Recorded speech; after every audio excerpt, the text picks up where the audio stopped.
But what Sister Turner is going to do is to continue taking my skills all over this nation, and I'm going to see some folks in 2024. Hello? Oh my goodness, does Nina Turner have a surprise for us? So, unfortunately, first, last night, Nina Turner lost her rematch against Shontel Brown for Ohio's 11th district. This was, of course, a Democratic primary where a lot of dark money was poured in from Big Pharma, Big Oil, AIPAC, even Republicans.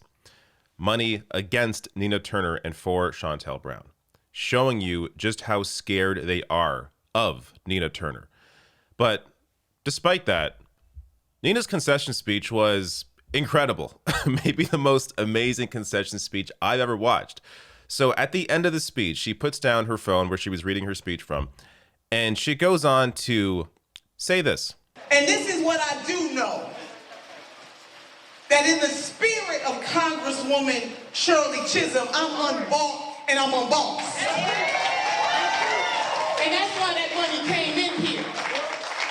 Because they know in the halls of Congress that I was going to shake that sucker on behalf of the poor, the working poor, and the barely middle class. But that's all right, Pastor Early. They can't contain this black girl magic. Because what I am going to do is I'm going to take this magic all over this country and shake it that way.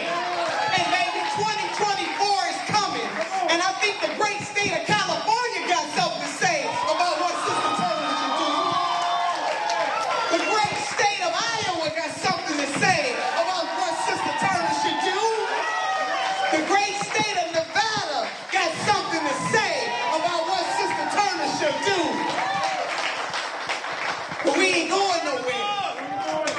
They just reinforced my resolve.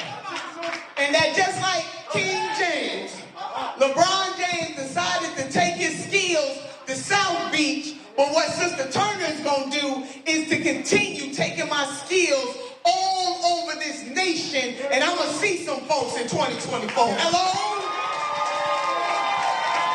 Stay tuned. This is what y'all asked for. My mama used to say, sometimes you're going to get what you ask for. And that corporate money coming up in here this way to suppress and malign the voices of working class people in this district, in this nation, and in this world. Let me tell you something, they ain't seen nothing yet. They gonna get what they asked for.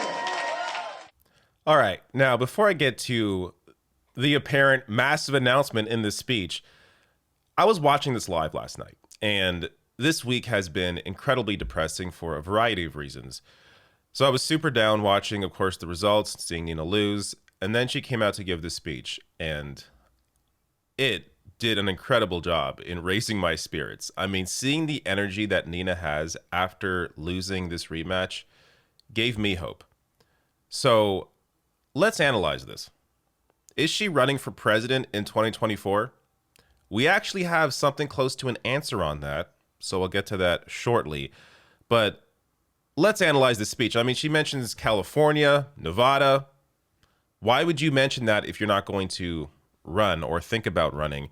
Because a lot of other people were saying, oh, she's just talking about going against Shontel Brown again, that she'll challenge her for the seat again. Then why would you go to California? Why would you go to Nevada for that? So I don't know. This is where we get to a potential answer here. So Jordan Sheridan, who has covered this race closely and was there on the ground at that speech, talked to Nina Turner afterwards, and Nina said a few very interesting things here, saying that squad members were threatened not to support her.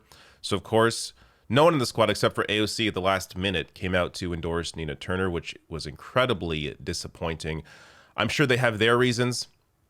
You know, they're afraid of potential blowback when it comes to Democratic leadership. But regardless, who cares? They're there to be fighters. If you're not going to stand up to try and increase your numbers in the House, then why are you there? You know the reason why you can't get anything done is because you don't have the numbers to do it.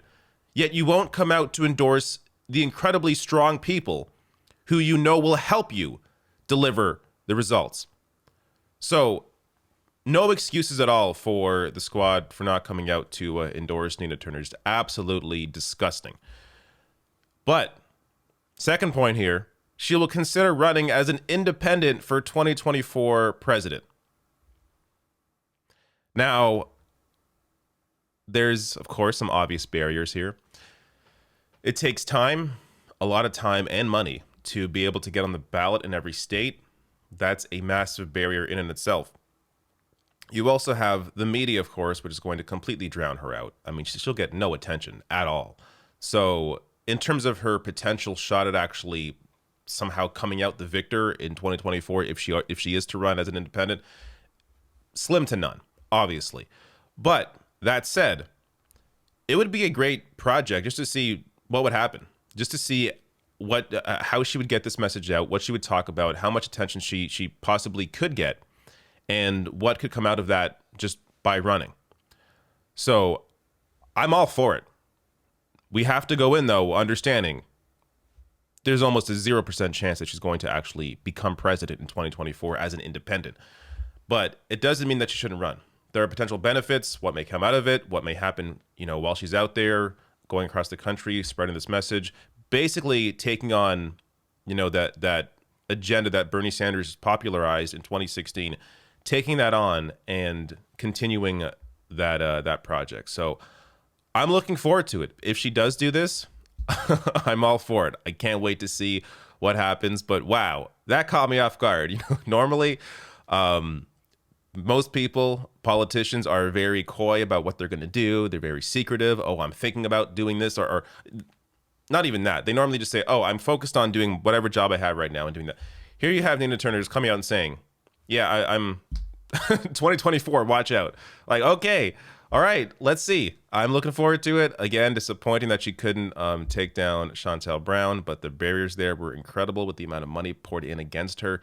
But we're going to see where this all goes. Looking forward to 2024.